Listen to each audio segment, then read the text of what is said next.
Yo, what is good, Gen Nation?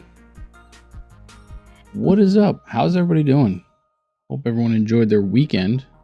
Hope everyone had a good July 4th weekend, as we didn't have an episode on that weekend. We do have some things to talk about, and I don't really want to waste too much time, so let's dive right in. This is episode 10 of the Multiversal podcast. Yes, we are up to episode 10. Because if you remember, I believe episode 8 was a two-parter. Still considered one episode. However, we are on 10, and we're only going to continue from here. So I appreciate everybody listening on YouTube, Twitch, podcast networks, and speaking of the podcast network, we are available on Spotify, Amazon, Apple, Google, everywhere you can get a podcast. Search for GGEN and we will pop up. Look for our logo and you should be able to get any recent episode that's come out. And if you've noticed, a lot of the old episodes are slowly falling off. Like episode 2 of Multiverse, episode 3, I believe, and then 1 or 2 theater rooms from, way back in the day when we first started the podcast channel.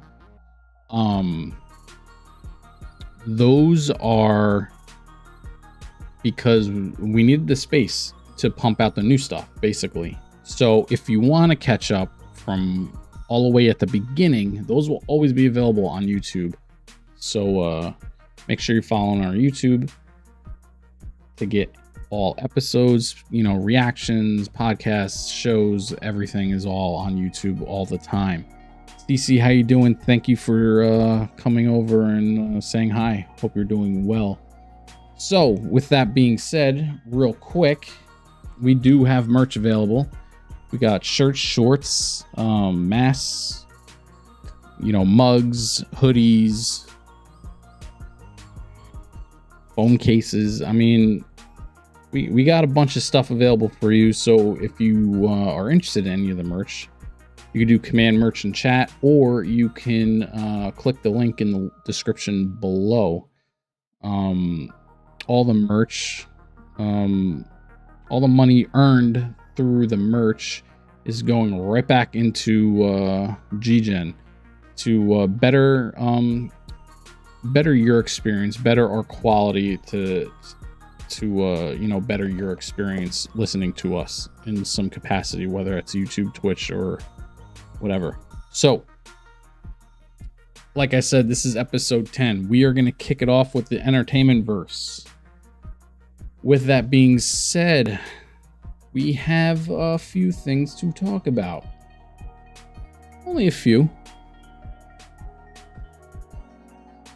And that is just a little movie that came out on Thursday. Just a little movie called Thor, Love and Thunder. I'm not going to speak a lot on this because we're going to dive deep on this movie, full of spoilers, everything, on Tuesday at 8:30 on the theater room. So if you want our spoiler talk, where me and probably 3 other people are going to dive deep in this movie and give our thoughts, and it's going to be full of spoilers, everything, and you've seen the movie, I highly suggest watching the theater room this week. So this is just going to be my quick little spoiler-free review.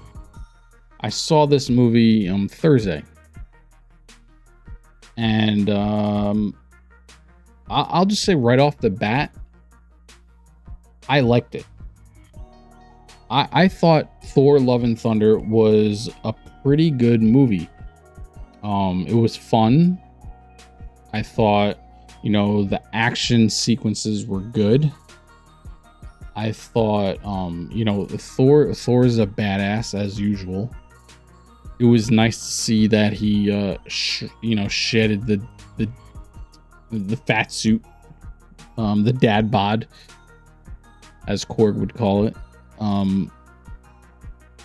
He was back to, you know, being what we know Thor to be.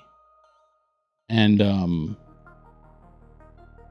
I just have to say, Jane, I thought did see, people are this is where I'm gonna differ from people. People love Jane in this movie. I thought she was okay. Natalie Portman, I thought she was okay. She was just as like nerdy and awkward as she was in the first Thor and the second Thor. And I didn't really like that in the first Thor and the second Thor.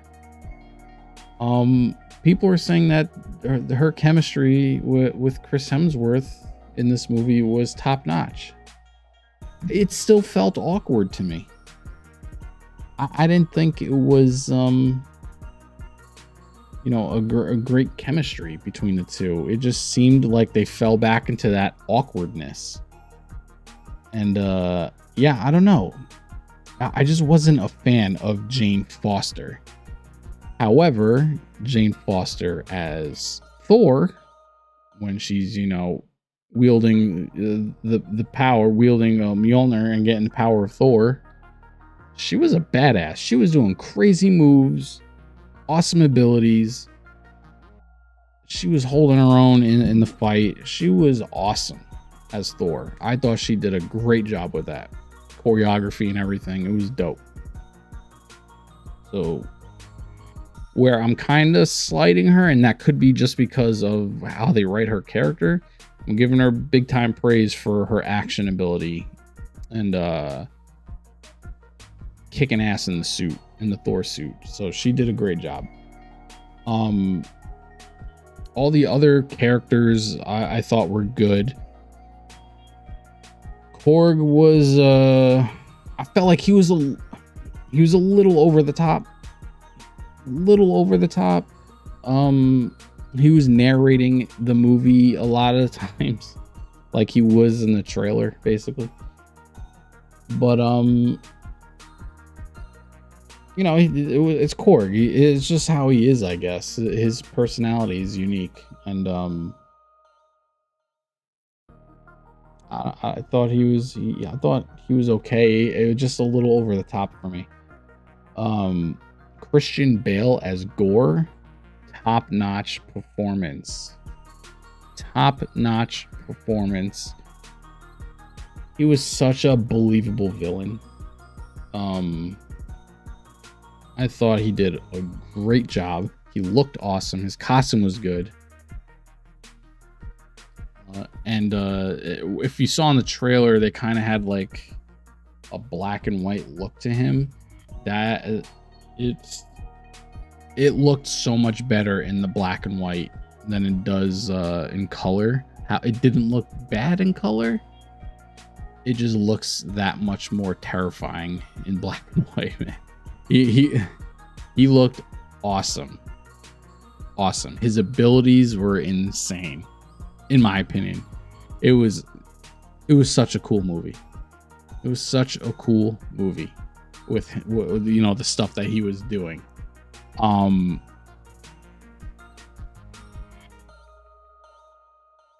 Who else did we see? We actually saw I forget her character name.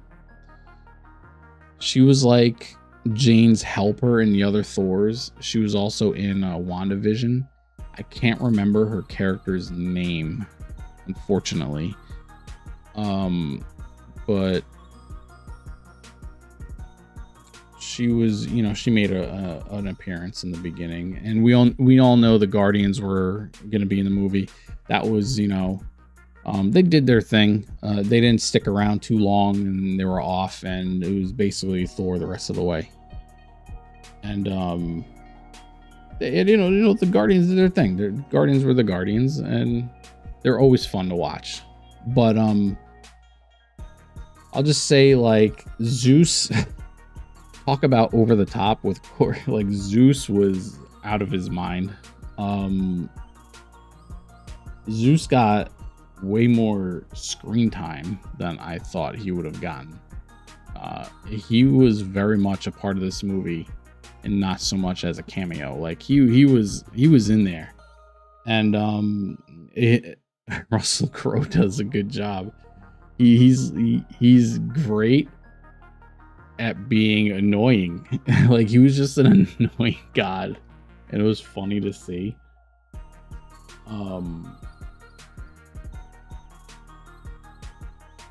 Yeah, that whole world they were in, like Zeus's area, it was cool. It was very cool to see. What else did we get to? Without spoilers, I can't remember the other characters without spoiling anything. So I'm just gonna say some of my cons. A lot of the comedy in this movie fell flat for me. It was trying too hard to be funny. This movie also leaned very heavy on the romantic side because, you know, Jane Foster and Thor. So this was very much a Marvel rom-com. And I feel like it leaned too much into that. And it sucks because that's like the stuff that I hated in the first two Thors, you know? It was too much of the romance, not enough of the action. There is a lot of action in this movie, so we don't really get lack of action, I would say, in this movie, but it does lean heavily into romance also, and the comedy just fell flat. Some parts were, you know, extremely funny. Other parts were just, you know, the jokes didn't land. The movie also felt very rushed. We could have had a whole movie on Gore, the God Butcher, with Christian Bale. We could have had a whole movie talking about his, you know, history and his how he becomes who he becomes. That was so rushed, and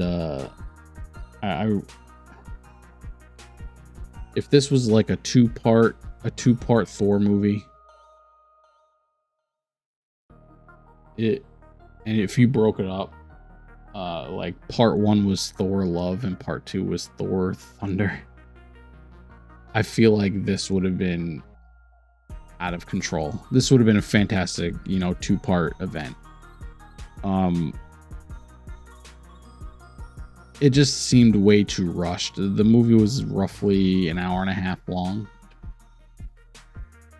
It was roughly an hour and a half long. The runtime said 2 hours, but there was like a half hour of, you know, previews and then credits, and this was basically an hour and a half long movie. So a lot of it just sped through. Everything was just speeding along, and it needed more time to kind of flesh out these stories they were trying to, you know, tell us. But overall, I thought the movie was pretty good. It wasn't the best Thor movie. I would say Thor Ragnarok was the best one, and this is kind of gonna go into, you know, me ranking the Thor movies. Basically, I would say Thor Ragnarok. Okay, so I'll start it from the worst to the best, I guess.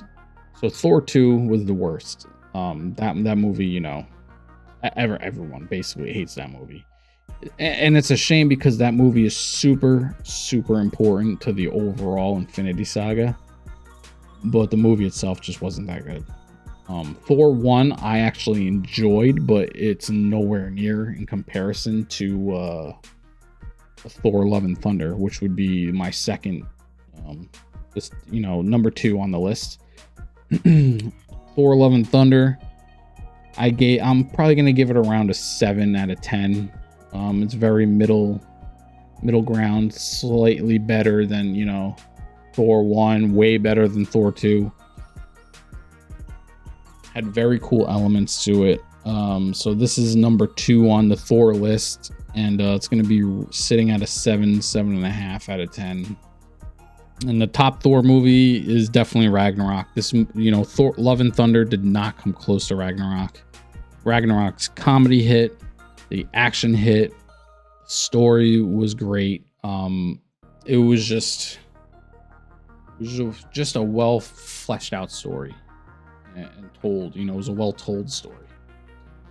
So, with that being said, this was the final movie in what we've gotten for Phase 4, and we have, Marvel's going to Hall H this actually in like a couple weeks is San Diego Comic-Con. And they're going to be, showcasing, I guess, hopefully a new roadmap. They usually do when they go to Comic-Con and whatnot. They give us a bunch of trailers and kind of give us a roadmap of where we're heading. If you look at the picture, this is basically what they gave us in Phase 4. And, also Miss Marvel's in there as well, as that's still going. But so what I thought this was going to be the end of Phase 4, because this is all they showed us. This was the end of what they showed us. This is apparently only part 1 of Phase 4, and part 2 of Phase 4 is going to be announced at Comic-Con. Now, we already know Ant-Man's in there. We already know Black Panther's in there. We know Captain America 4 is in there because that's coming as well. Guardians 3 and Guardians the holiday special. We know the Echo TV show on Disney Plus is part of Phase 4, I guess, of part 2. So we know those. What we don't know is the end game. And I don't mean end game like, the end game movie, but like the end of the phase, like where are we going? The end of Thor: Love and Thunder was very interesting on a possible path of where we're going, which is going to be bonkers if they pull this off, which, Marvel can pull off anything, as we've seen. But I don't know, man. I'm curious what they're going to show us for Phase 4 Part 2. Are they going to announce, oh yeah, and we have Secret Invasion coming. Are they going to announce Secret Wars finally?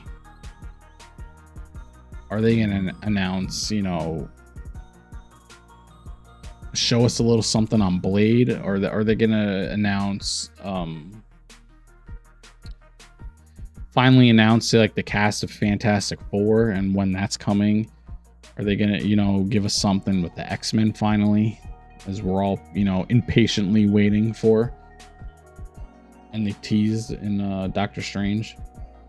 We know the cartoon's coming. So I'm very curious what's going to happen. But I want to rank the Phase 4 movies only and kind of give you how I think Phase 4 has been so far, considering we're at the end of the line of Part 1, I would say. I would say my bottom movie is Black Widow. Black Widow had so much potential because I love the character. I love the side characters that were in that movie. What crushes this movie to the ground is how shitty they portrayed Taskmaster. They did such a bad job with that. It's like an embarrassment, a disgrace. And for that, you're at the bottom. You're at the very bottom. Next, I would do Eternals. Eternals would be the next up. Eternals wasn't a good movie. It wasn't a great movie. It was just a very mid to low mid Marvel movie. It had cool elements to it. I just was never impressed with it. Wasn't really interested. I was interested in like the history around the Eternals, but not so much of their actual characters. You know what I mean? So it kind of fell flat for me, and that's the next one up from the bottom. Then we have Doctor Strange, Multiverse of Madness. Actually, yes, Doctor Strange. Doctor Strange Multiverse of Madness. I'm going to say, and this is really upsetting to me because Doctor Strange had so much potential. They advertised madness. We're gonna get all this crazy crap. You know what I mean? And it wasn't as crazy as they, advertised. And if it was such a disappointment. The best, here's the thing, right?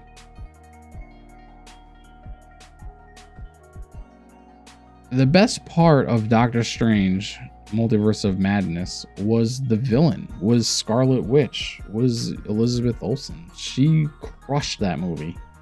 She saved that movie from being a horrible Marvel movie. And it was such a disappointment. The Illuminati was a disappointment. Like, everything about that movie had, like, seeing it in live action was awesome, but they executed it so poorly. And I just wish they did a better job. Now, I'm not saying it's a bad movie. I actually enjoyed it. It's a good mid-level movie. I would say Doctor Strange 1 is the better movie.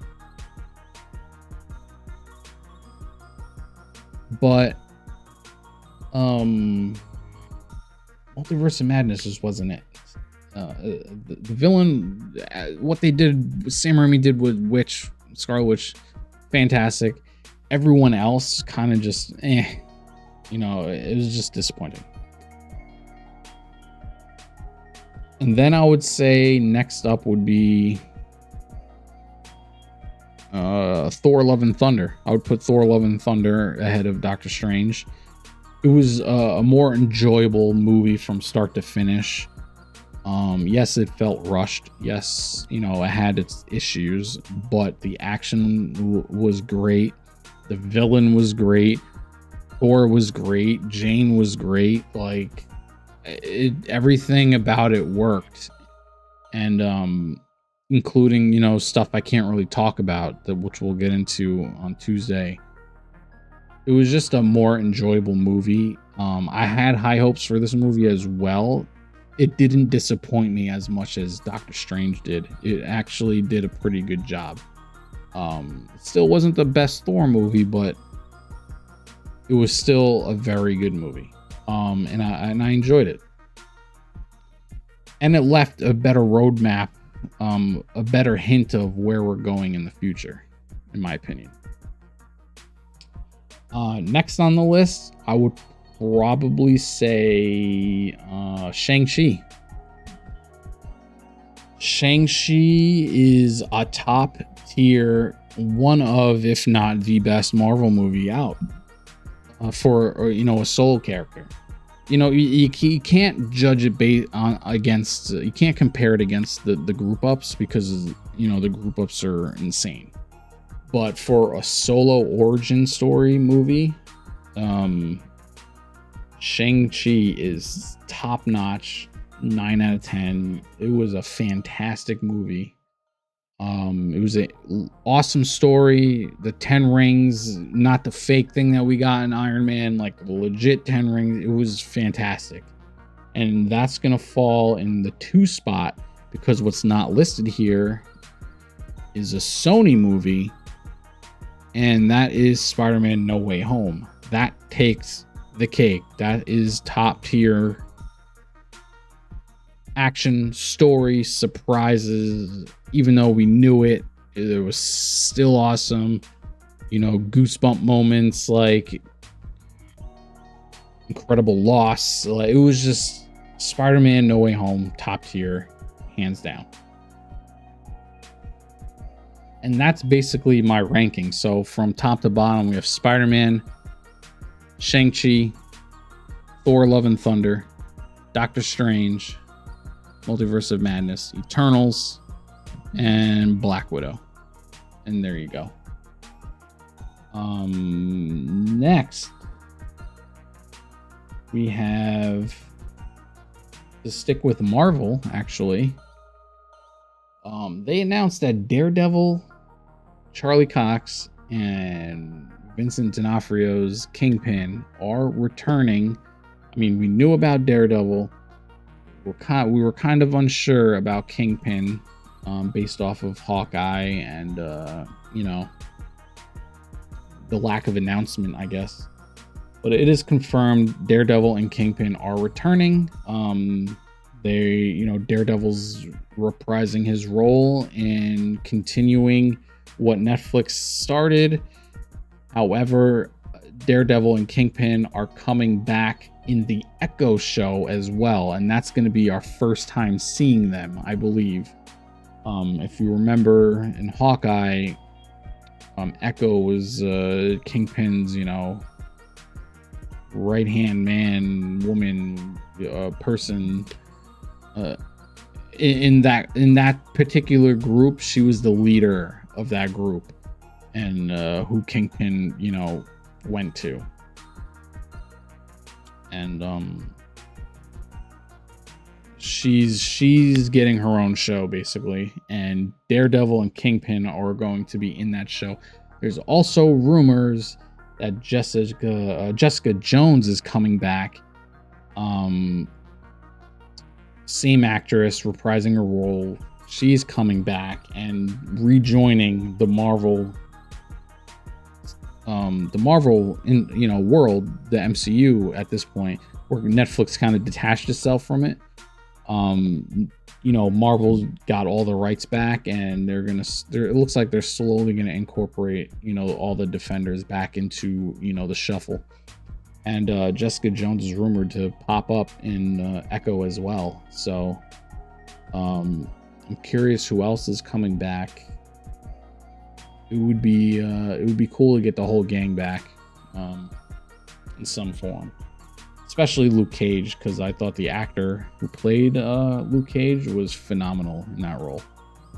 But yeah, that's pretty big news. We got Kingpin coming back, and obviously Daredevil and Jessica Jones. I can't wait to see what they do with that. Real quick, Clerks 3, Kevin Smith he dropped a trailer for Clerks 3. I have yet to see it, so I'm not going to comment too much on it.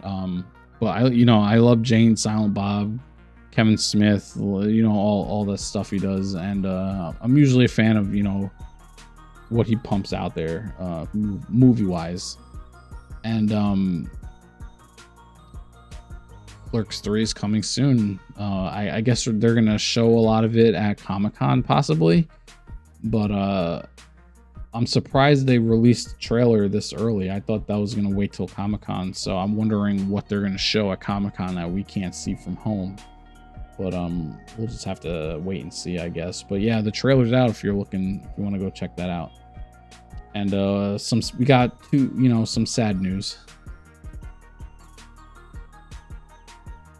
Tony Sirico from The Sopranos, if you remember him as Paulie, he passed away, unfortunately. And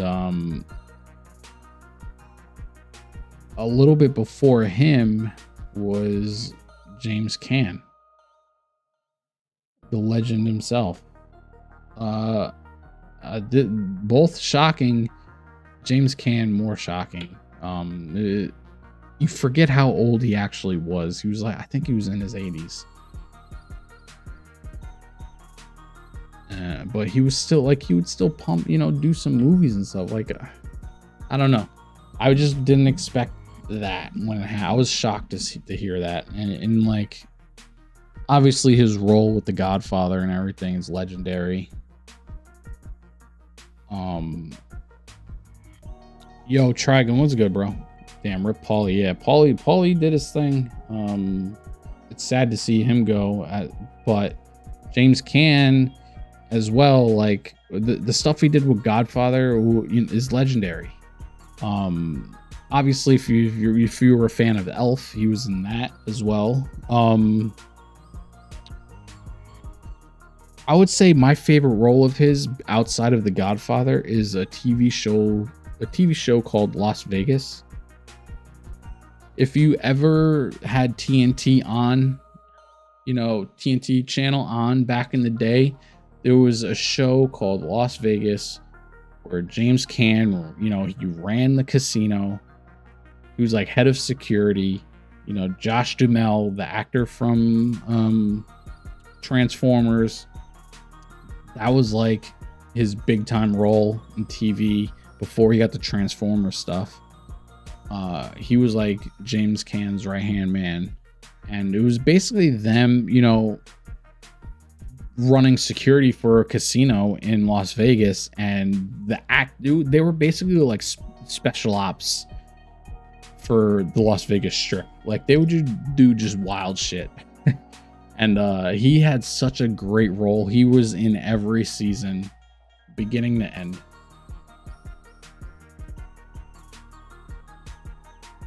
It was such an enjoyable run on television, and yeah, it's sad to see him go. Dude's a legend, straight up. But that's gonna do it for the entertainment verse. We're gonna shift gears because there's quite a bit to talk about in the gaming verse. And first up, God of War. God of War finally dropped the trailer. I mean, they showed us something earlier. They finally dropped, a cinematic trailer, showing us a little bit more. And the game looks so good. The game looks so good, but the biggest question on everyone's minds was, when the hell is this game coming out? Is it delayed? Is it not delayed? Everyone's saying it's delayed.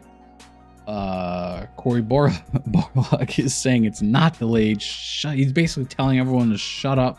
It's not delayed.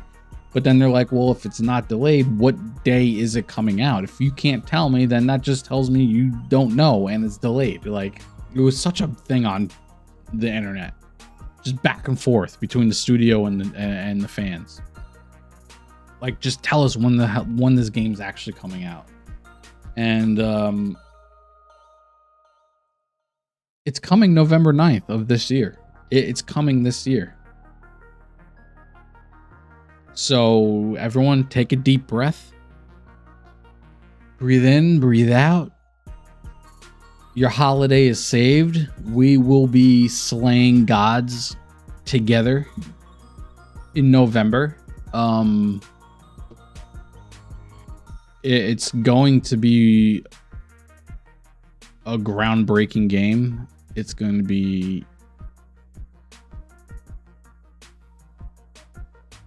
I can't even imagine the sales. It's going to be number one in sales.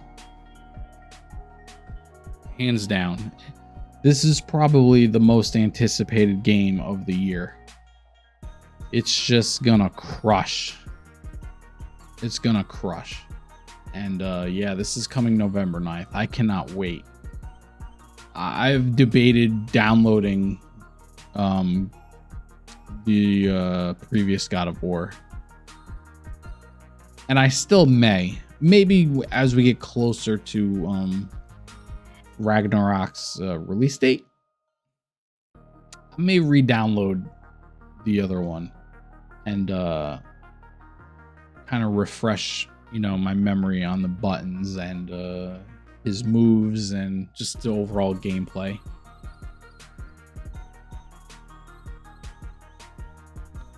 But I'm getting the itch, man, and we're only in July. I'm getting the itch.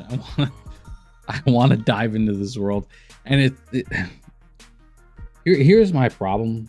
I'm so friggin', and I'm gonna get into GTA RP later on. So friggin' addicted to it.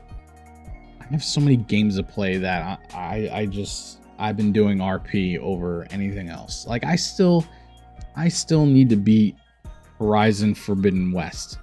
I absolutely love this game. Like, I truly do. I love this game.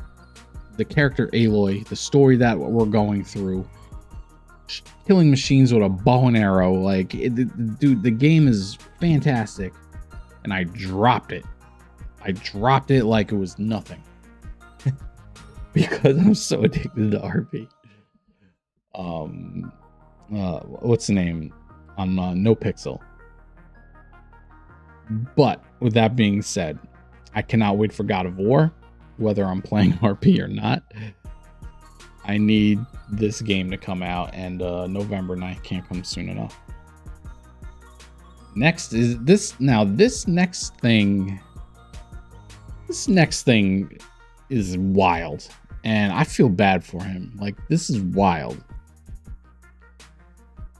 For everyone who knows, and this is like world news, you know, the former prime minister of Japan was assassinated in Japan, doing like a political speech of some sort. The guy that killed him, assassinated him, apparently made like a homemade shotgun or something. Like, he built this shotgun of some sort and was able to get close enough and you know, assassinate the guy, which is crazy. Like, that world news, you know what I'm saying? But here's where Kojima comes into this. He was mistakenly identified as the person who assassinated the prime minister.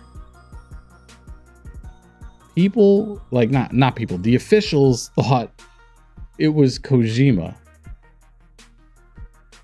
He was falsely accused or linked to the assassination.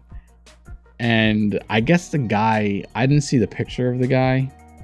I guess he kind of resembles him in some way, and everyone just thought it was Kojima. And I don't mean to laugh at it, but that's like, holy crap, you know? You're being accused of killing a prime minister and you had nothing to do with it. Like, what do you do with that, you know? Eventually,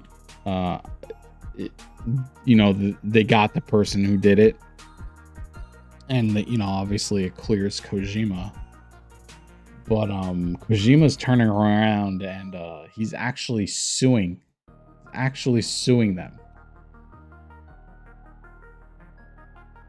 for false accusations of the assassination. And he's probably going to win. He's probably going to win a lot of money, which is crazy. But yeah, he was falsely, you know, linked to the assassination. They cleared him, and now he's looking to sue. So it's an interesting story. I'm curious how this, you know, plays out. I'm assuming he's going to win it, but we'll see. Next up, we have Midnight Suns. Midnight Suns just released the gameplay. We finally got some gameplay with Captain America. It was a whole showcase of Captain America, and you know, his move sets, whatever. His basically, you know, all his moves and the gameplay, how the game works. I'm struggling because I hated everything that I saw. I legitimately hated everything that I saw. The game did not look good to me. The gameplay looked terrible to me. I hate turn-based games nowadays. Like turn-based games and games that involve cards. And I don't mean like physical cards. Like that's different. Like playing Magic or, you know, whatever, like Pokemon. Like those are card games. A digital card game is so outdated. Turn-based games are so outdated. I don't want to have to collect a physical card that says, oh, now I have this ability. Like, I'm so far removed from those type of games now. Like, I'm sorry, maybe I sound like an ass saying this because a lot of people enjoy these type of games, so maybe I am an ass. I cannot stand these type of games, and I feel like it's just so outdated and unnecessary nowadays. Like, if you're gonna pump out a game that involves all these Marvel characters, you know, Wolverine, Ghost Rider, Iron Man, Captain, like all these characters, and it's a turn-based, card-based game, like, come on, man. That ruined. First of all, the gameplay didn't even look good. The fighting in it didn't even look good. And now you're gonna make it turn-based. I was so turned off by it. Any curiosity I had for this game is out the window. I'm completely checked out. I'm done with it, honestly. Next up, kind of sucks, but Forspoken is delayed till 2023. They announced it not too long ago. It's coming January 2023. They basically, the developer said, as a result of ongoing discussions with key partners, we have made the strategic decision to move the launch date to January 24th, 2023. All game elements are now complete. The development is in its final polishing phase. So I guess they just needed a little more time to polish the game, in using their words, which is fine.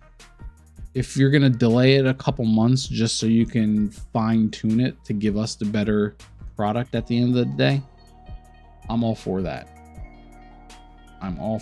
So Forspoken's one of those games where it's like, some people are, highly interested and excited for it. A lot of people are on a wait and see. I don't know. This game doesn't look that great. I kind of want to see what it is before, I jump the gun and buy it.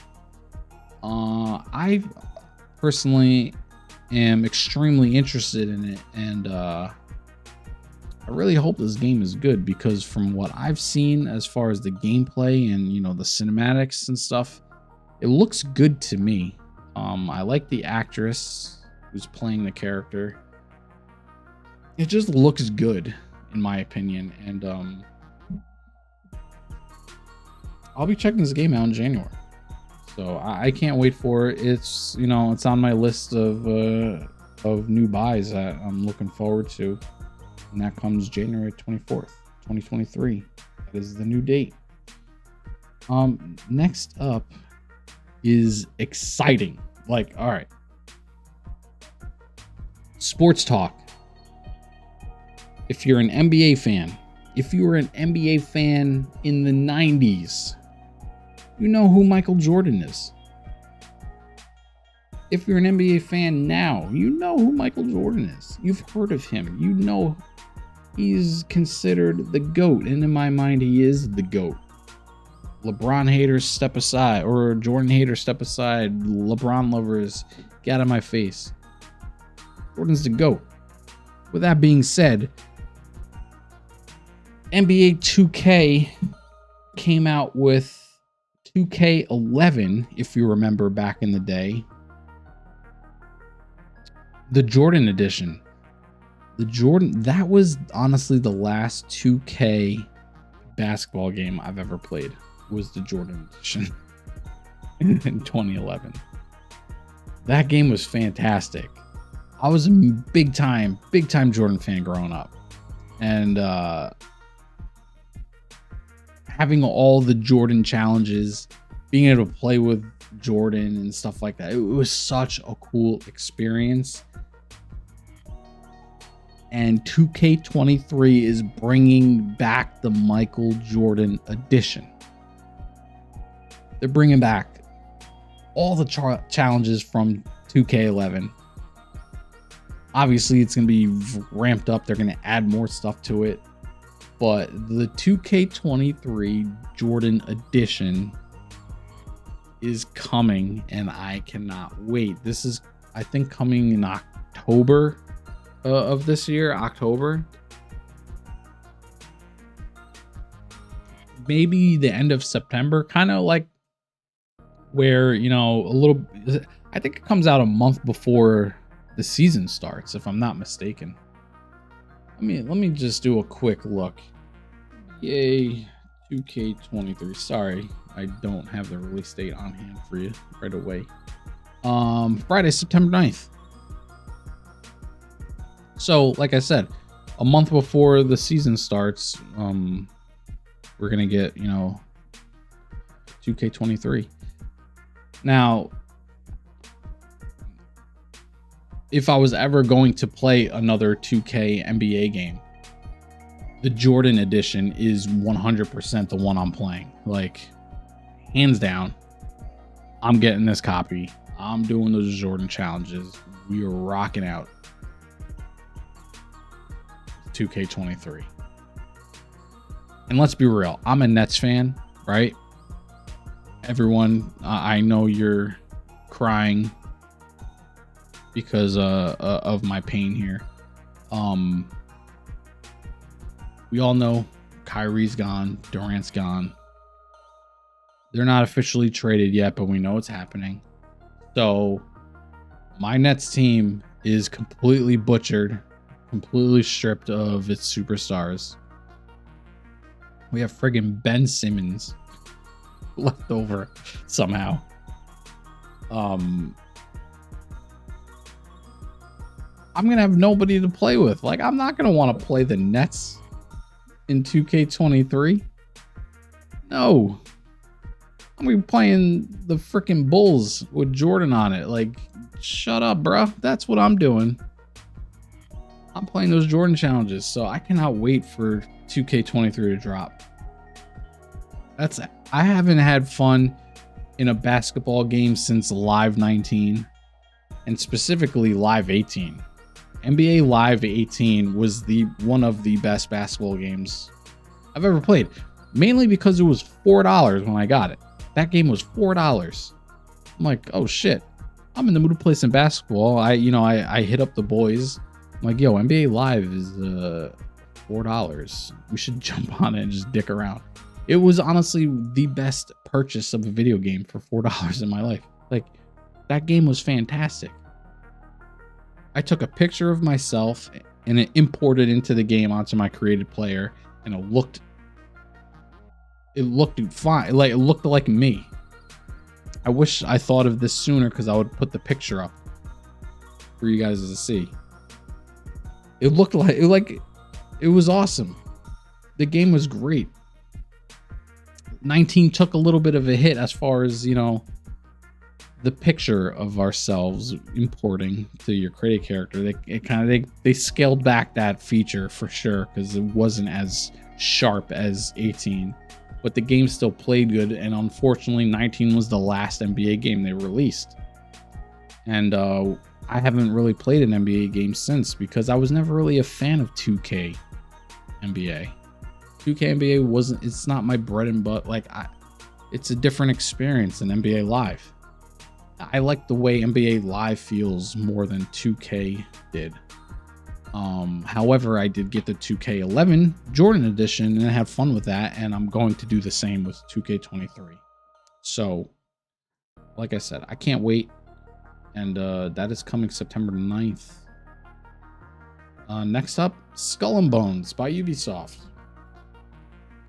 Skull and Bones is it's basically Sea of Thieves with like the boat combat of Assassin's Creed in the sense. Now, when they showed the gameplay to me, I didn't really get the Assassin's Creed feel to it. It was similar. It looks very similar to Assassin's Creed on how that Black Flag kind of played. But this is more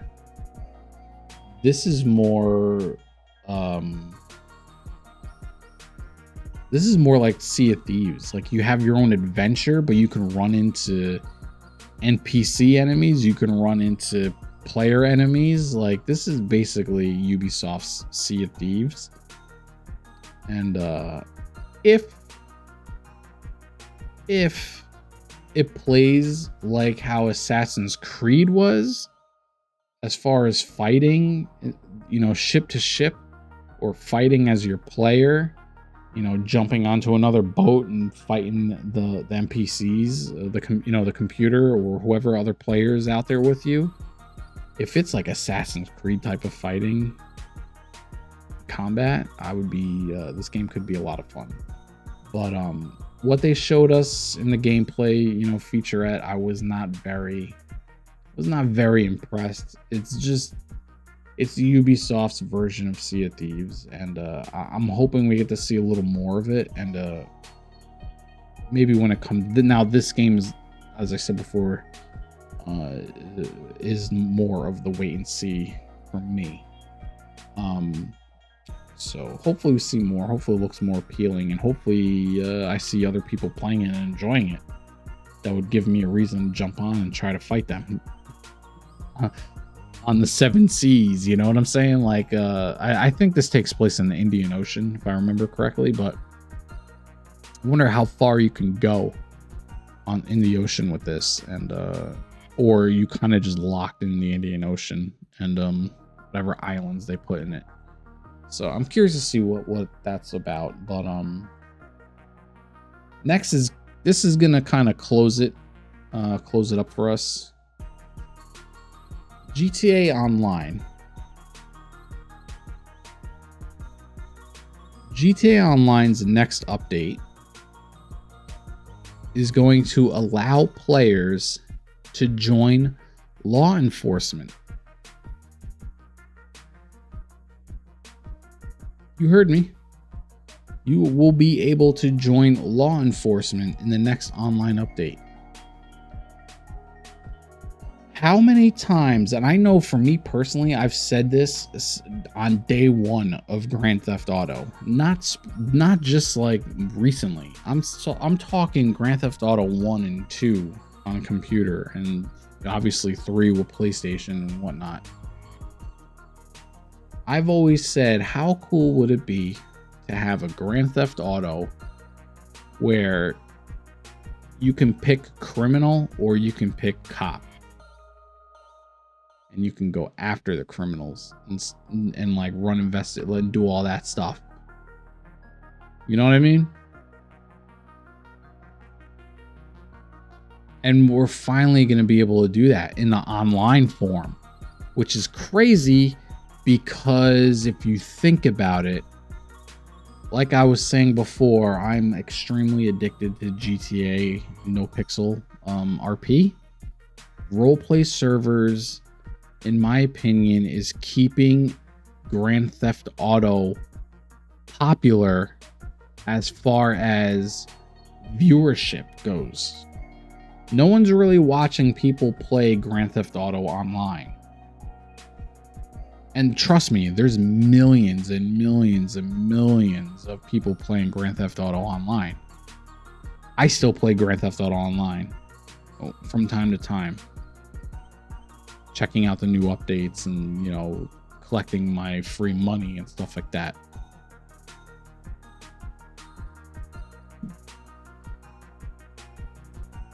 But like, the fact that you can play as law enforcement is inching us closer, in my mind, to GTA, specifically Rockstar, creating their own RP servers. And joining law enforcement is a step to that. I think this is GTA telling, or Rockstar telling us, if you want to be a criminal or you want to be a cop, join this roleplay server and you can be a criminal and a cop. Like, when I say GTA's never been the most popular, or never been as, you know, as popular as it's been, like, what I'm trying to say is, like, GTA has been crushing it on Twitch and other platforms because of the roleplay servers.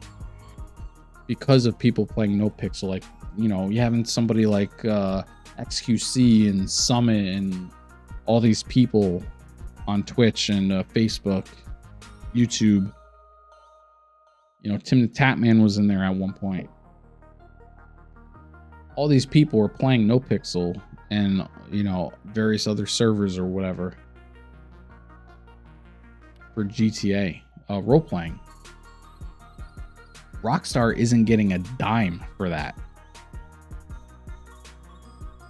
The only thing maybe Rockstar got was however many dollars people paid for the game, and it wasn't, I'm sure, full price. Half the time GTA Online is free. Like, I think Epic, I got mine on my PC for free from Epic Games, which I think most people did, except for the people that already had it. If you never had GTA Online on your PC, then you got it when Epic Games gave it to you for free.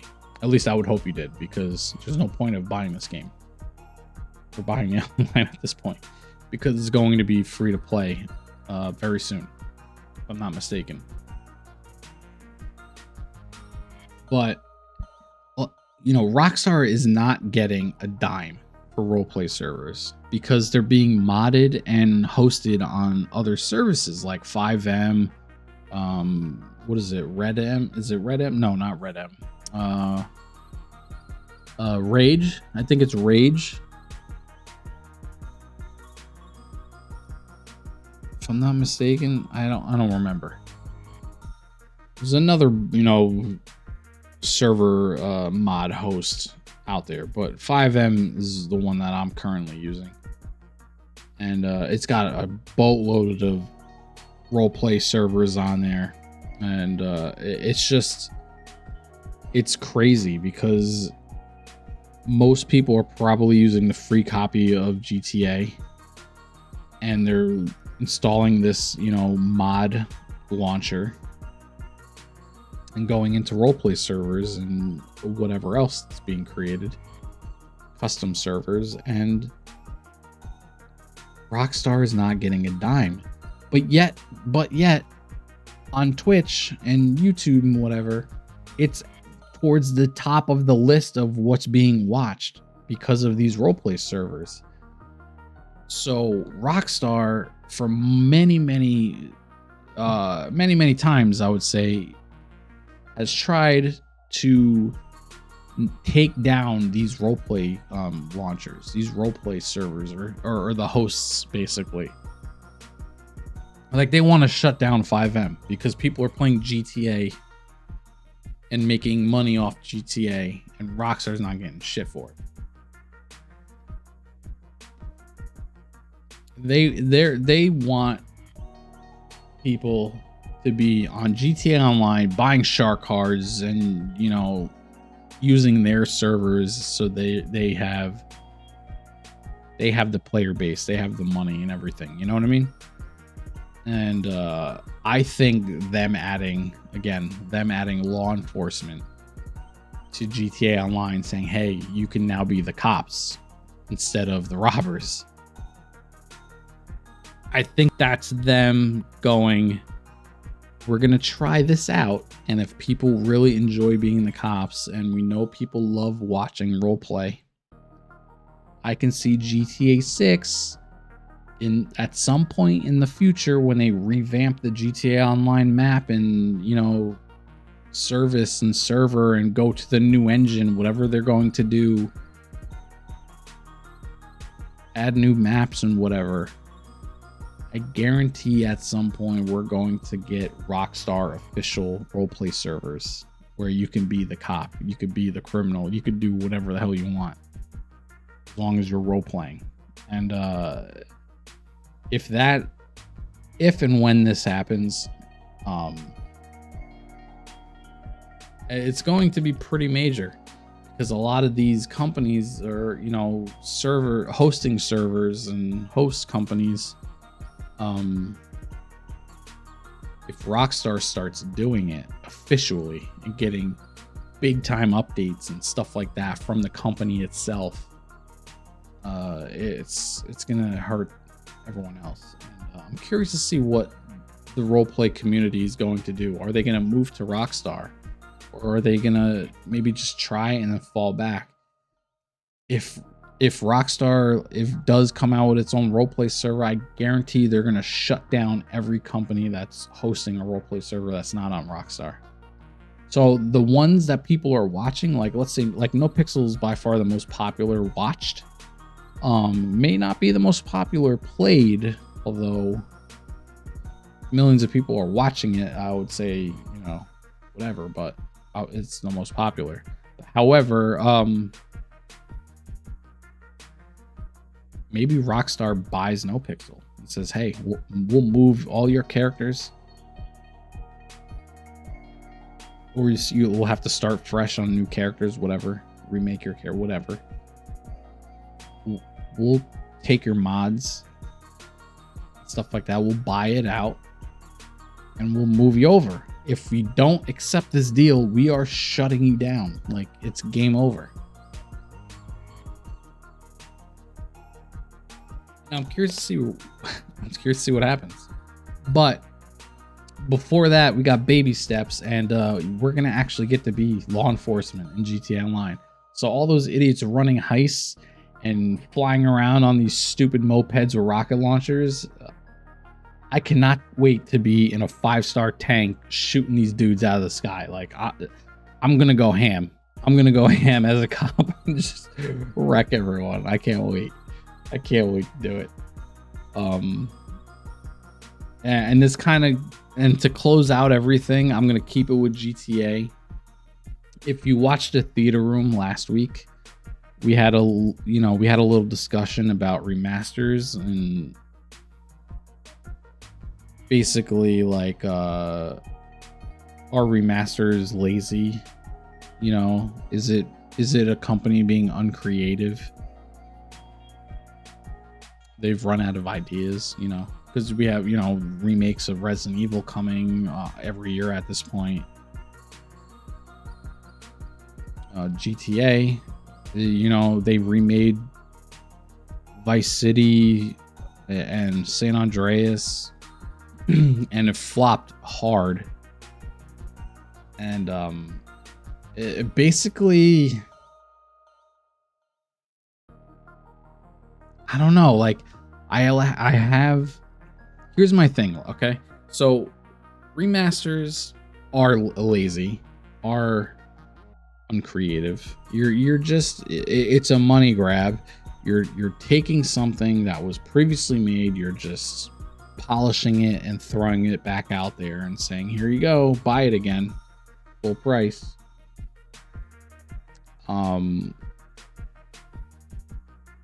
With that being said, sometimes I want that remaster. Sometimes I want that remake.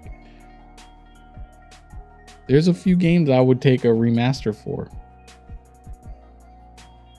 I said it in the theater room.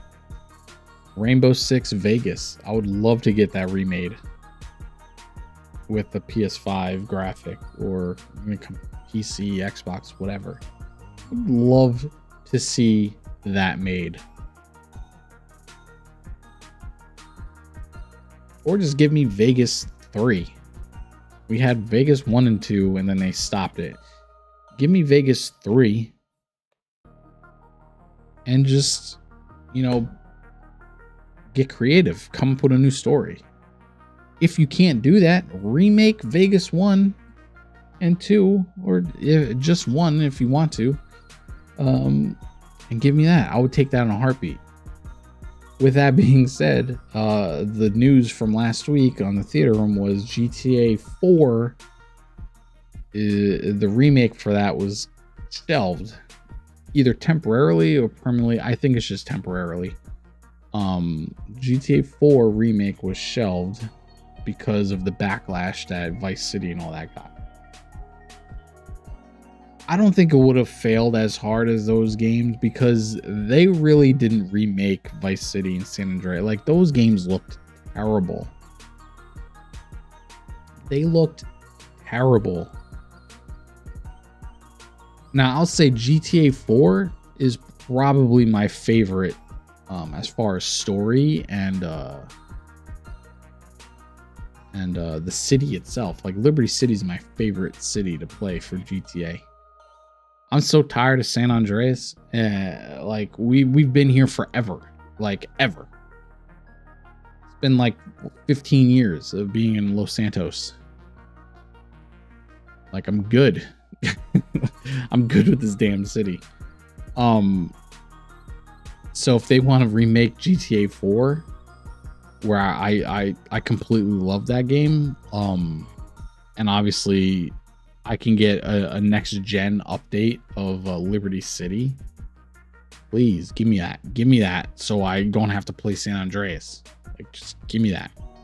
Here's another thing, like, selfishly, if they do make GTA 4, right, on the selfish side and for me and the RP side, it's an updated Liberty City that can then be modded into an RP server. You know what I'm saying? So, like, me and the people that I play with can jump into a Liberty City server that's fully fleshed out and rebuilt from the ground up. You know what I mean? So, like, I can't wait for that to happen. This is why I want GTA Online to keep evolving and adding new cities. Like, and the rumors that I've gone over, many times in previous episodes or whatever, is Liberty City is coming to GTA Online at some point. It's possibly going to be in GTA 6 until we officially hear anything on it. It's still out there as a rumor. We're going to get Vice City, Carson City, Liberty City. Like, we're going to get these multiple cities in GTA 6. So if we're getting Liberty City in some form, we're probably going to get it in an update in GTA Online, which then means once available, it can be modded for the RP servers. People are going to strip the data, they're going to pull the files and build, the RP servers for them. And maybe we can have Los Santos, Liberty City, and Vice City, and Carson City, like all these cities all in one map, which is the dream. And we can actually get an airplane and actually fly to another city rather than fly from one end of the map to the other and be in the same county, which makes zero sense. Like flying a plane is cool and everything, cool, awesome, great, but I'm still in Los Santos. Like, I'm not going anywhere. I always hated that. So if I can take a flight from LSIA to Liberty City or to Vice City, like, sign me up yesterday. So, I would rather brand new. Give me brand new stories. I do have my exceptions because I'm being selfish and I want to see these being made. So, like GTA 4, Vegas, stuff like that. And because I'm so addicted to roleplay servers, I want to see GTA come out with these. Give me a brand new, like I said, Liberty City, and so it can be modded. Give me Vice City so it can be modded, turned into a roleplay server. So we'll see what happens with all that. But GTA 6 we're getting closer to news, I think, because there's a lot of leaks. I basically saw the whole script of dialogue for the whole game got leaked. If that's true, I basically read the whole prologue of what's going to happen in GTA 6. Like, there's so much leaking on the game that it comes to a point where they just have to give us, they're going to have to come out and tell us something and, like, show us something. Because at this point, the whole game is going to leak before they even show us the game, if it didn't leak already. But that's gonna do it. That is going to close out the gaming verse and close out episode 10. I appreciate everybody, you know, hanging out with me live on Twitch. CC Try, everybody lurking, I see you. If you are watching us on YouTube, hit that like button, hit that subscribe button. Shout out to Spartacus. He pumped out a reaction video for Harry Mack, and it's pulling in some serious views. And here's the thing, like, I've always wanted to do Harry Mack reactions, so I'm glad he did it. And you know, we see the potential with it. And it's not so much that I'm doing it because of the potential. I'm doing it because I love Harry Mack as a freestyler. The dude's the GOAT as far as freestyle goes. So I want to be able to react to it and share that with you guys as well. And I love that Chris was able to do that with on the YouTube channel, and share his experience with it with you guys as well. So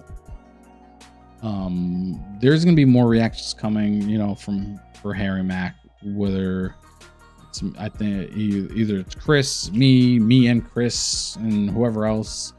There's gonna be, you know, more trailers dropping. We're gonna have reactions coming with that. We got the theater room on Tuesday. We're gonna be going balls deep on Thor: Love and Thunder. Yep, you heard me. And it's just stay tuned for that episode, because we're really gonna get into it between probably me, Wade Poole, Chris. I think the captain will probably join us if he's whoever's in our group that's seen the movie will probably be live with us Tuesday to talk about it. Or if they don't care about spoilers, they'll be in there. But that's going to do it. That was episode 10. Shout out to Matt Churn, as always. The homies providing us with the beat today. Today's beat, as I raise it higher so you can hear it, is called Can't Stop. Can't Stop from Churn Beats on Spotify. The link will be in the description. Thank you, Matt, for providing the beat for today's episode. And we will see you next time. If you were listening on the podcast, thank you very much, by the way. All you podcast people out there, we appreciate it. We see you out there. Thank you for clicking and watching and following us on all the podcast platforms. Gen Nation, we're out. See you next time.